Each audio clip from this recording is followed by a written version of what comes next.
Hallo, ik ben Micro en ik ben de goede enzym of bacterie die jullie zal helpen. Hey, ik ben Bibi, de baatbacterie. En ik ben degene die jullie ziek maakt. Zeker wanneer jullie bedorven voedsel eten. En wil dit nu net mijn hobby zijn? Jullie voedsel laten bederven. Hola, dit laten we zo snel niet gebeuren. Had ik niet begrepen dat jij niet goed tegen koude kan?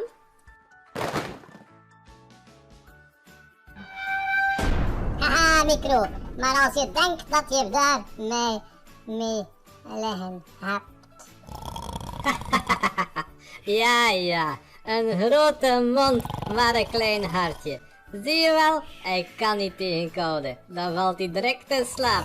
Zeg, terwijl dat hij slaapt, gaan we eens kijken als we het hem nog kouder maken? Kom aan, we gaan hem invriezen. Dit wordt lachen.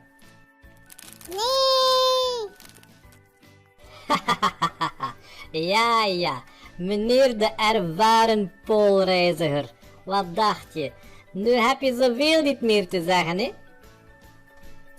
Maar goed, hij is in elk geval niet dood. Hij is gewoon nog wat dieper in slaap, tot hij terug ontdooid wordt.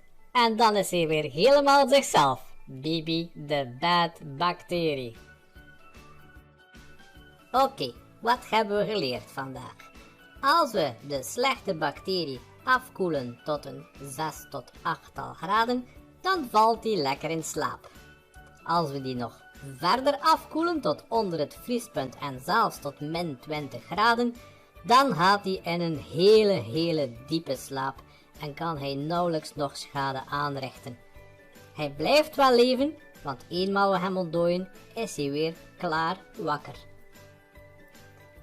Heb je iets bijgeleerd van deze video? Vergeet dan niet op like te drukken. En als je de filmpjes wil blijven volgen, dan abonneer je maar. Tot de volgende keer!